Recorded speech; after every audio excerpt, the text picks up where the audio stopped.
So ito yung sunod, mga kababayan. Dito tayo kay Lino Cayetano, Pia Cayetano, at Alan Cayetano. Naku mga kababayan, mukhang meron na namang magbabanatan nito pag-uwi sa kanilang tahanan, mga kababayan. Si Lino Cayetano, mga kababayan, may pasaring sa magkapatid.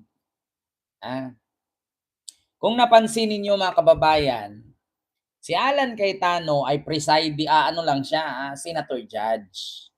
Si Pia Cayetano, senator judge. Pero kung napansin niyo parang sila na yung defense ni Sara, no? Sila na yung nagtatanggol kay Sara, mga kababayan. So ngayon, may pasaring si Lino Cayetano sa interview niya, mga kababayan, sa DZMM. Pakinggan natin Ang sabi ni Lino Cayetano, tayo mga public official ay ang serbisyo natin sa tao, hindi sa isang tao lang. Patay ka dito Pakinggan niyo mga kababayan. Ako, Lino Cayetano yan. Nagkakaso. Nasanay ho tayo ang kaso sa ombudsman, buwan, taon. So the Filipino the Filipino deserves a lot. They deserve more. But wag rin ho nating kalimutan na hindi pa tayo nakita ng ganito ka-agresibong ombudsman. And we haven't seen a president call out entire Congress. At pag tinignan niyo ho ngayon, ilan ho have been held accountable, napakalayo na sa noong panahon. There's much more to do, but beyond also accountability of our public officials, we also want to focus on the other things that are important. Kunyari yung ecosystem ng agrikultura, para mga kababayan natin di nagugutom. So I think part ho ng trabaho namin sa PTV to show the complete picture of what we're doing and what we want to do and what we need to do better. Okay, government. Sa akin ho, let's always just remember that we are serving the Filipino people. We are not serving one person. We are not serving an interest of any group. We're serving the Filipino people. Narinig nyo, mga kababayan? Ang sabi ni Lino Cayetano, sabi niya na tayo, mga public servant, mga politician, binoto tayo ng tao, magserbisyo tayo sa tao.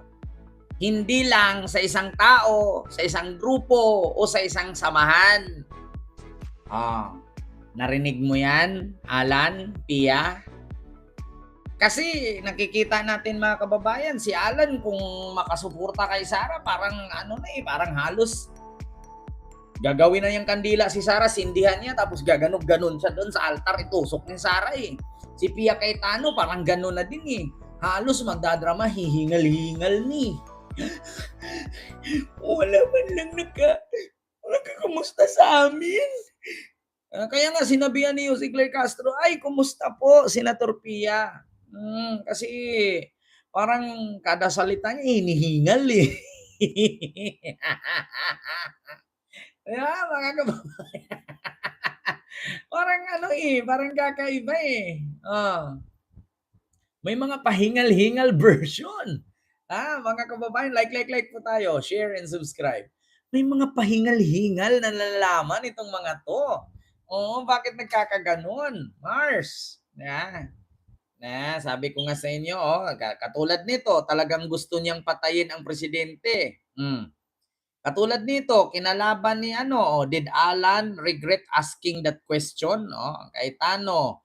Halos lahat mga kababayan, yung pagdating sa mga Cayetano, ay talagang halos, kung maaari lang na ilbuwis nila yung buhay nila, ay basta para lang sa mga Duterte.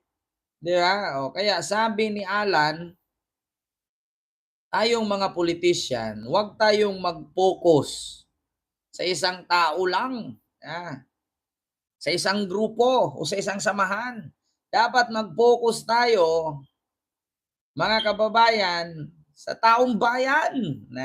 Continue. Ako ho sa PTV, yun yung mandato ko. Serve the Filipino people. At wala hong sinabi sa akin ang ating Pangulo patungkol sa pagpabor sa kahit anong politiko. Ang sinabi niya, ayusin para palapit ang PTV, mapalapit ang mga serbisyo ng gobyerno sa mas nakaraming Pilipino. So sa akin, not just to my brother and sister, but to all of us in government. Every day, pag natulog ho tayo, tanong natin sa sarili natin, napagserbisyohan ba natin yung mas nakararaming mga kababayan natin? Yan. So, nagkakaso. Nasanay ho tayo ang kaso sa kita ombudsman. nyo? Mga kapatid, may kasama ako. Buwan, taon. Okay, tayo. Diba? Kita nyo mga kababayan, alam nyo na. Ganun mga kababayan. Dapat magserbisyo sa tao. Kasi binuto kayo eh. Ibinuto kayo ng tao. Hindi kayo, Diyos ko. Sa madaling salita, hindi naman mga Duterte ang bumoto sa inyo at nagpanalo sa inyo. Ang nagpanalo sa inyo yung boto ng milyon-milyong tao. Sige nga, kahit bitbitin mo si Basti at si Sara, tapos sabihin mong itaas ni Sara ang kamay mo. Kung hindi ka iboto ng tao, hindi ka talaga mananalo. Tignan, example ko sa inyo, di ba itinaas ni Sara kamay ni Jimmy Bundok at ni Philip Salvador, ba't hindi nanalo? Kasi ayaw ng tao.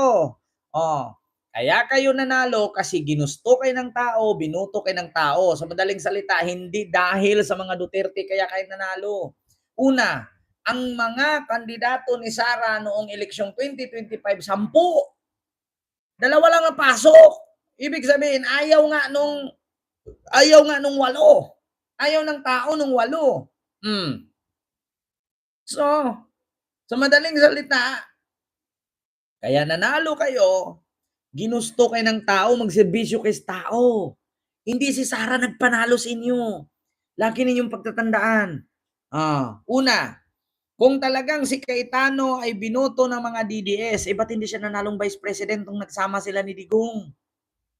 So, sa madaling salita, ayaw ng tao sa'yo. Diba? Ayaw ng tao sa'yo. Kaya yan ang imagine ninyo mga kababayan at isipin ninyong mabuti. Yan si Sara Duterte. Wala na yan. Parang white rabbit yan. Hindi na tinatangkilik. Una, kung talagang malakas si Sara, di sana lahat ng nadaanan niya nakakalbo. Kung talagang malakas si Sara, di sana lahat ng nadadaanan niya natumba. Pagkakalam ko, lahat ng dadaanan niya nakukulong Lahat ng nakadikit niya nakakasuhan So, hindi siya malakas. Malas siya. Di ba, mga kababayan? Kung malakas si Sara, di sana lahat ng nakasama niya nanalo. Lahat ng kasama niya ay naluklok at nagkaroon ng posisyon. Bakit halos lahat ng mga nakasama niya nakasuhan ng kulong? Hindi siya malakas. Sa madaling salita, malas. Di ba? Totoo naman Sigaw-sigaw ng mga DDS. Sara Duterte lang malakas. Bakit halos lahat ng mga inendorso niya noong 2025 election di nanalo? Bakit halos lahat ng kasama niya ngayon nakukulong? Hindi siya malakas. Ang tawag sa kanya, malas. Di ba? Tama naman, di ba, mga kababayan? Tama? Mali? Kaya nga itong dalawang Cayetano, pinasaringan na nga ng kapatid nila na binoto tayo ng taong bayan, tinawag tayong public servant. Paano mo tawagin yung sarili mo public servant tapos nagserbisyo ka sa isang pamilya lang? Hindi ka na public servant. Ang tawag sa'yo doon, Duterte servant ka. Di ba? Hindi mo pwedeng tawagin ang sarili mo na public servant kung nagserbisyo ka sa Duterte lang. Matatawag mo ang sarili mong public servant kung nagserbisyo ka sa taong bayan. Di ba? Nakakahiya naman tawagin yung sarili mo public servant tapos nagserbisyo ka kay Sara lang. Biruin mo, senator judge ka, naging defense ka. Di ba? Ginisa ni Cayetano yung witness ng NBI, yung patungkol sa banta ni Sara kay BBM. Kaya sabi ko sa inyo mga kababayan, tigilan nila yang mga ganyang pangyayari. Nakakahiya. Nakakahiya. Magserbisyo sa bayan. Wag sa isang tao lang. Sabi yan ni Lino. Ayun o. So, nagkakaso. Nasanay ho tayo ang kaso sa ombudsman. Buwan, taon. taon. So the Filipino the Filipino deserves a lot. They deserve more. Yeah. But wag rin ho nating kalimutan na hindi pa tayo nakita ng ganito ka-agresibong ombudsman. And we haven't seen a president call out entire Congress. Yeah. At pag tinignan niyo ho ngayon, ilan ho have been held accountable, Oo. napakalayo na sa noong panahon. Oo. There's much more to do, but beyond also accountability of our public officials, we also want to focus on the other things that are important. Okay. Kunyari, yung ecosystem ng agrikultura, parang mga kababayan natin hindi nagugutom. Tama. So I think Oo. part ho ng trabaho namin sa PTV to show the complete picture of what we're doing and what we want to do and what we need to do better. Okay. O, Government. sa akin ho, let's always just remember that Oo. we are serving the Filipino people.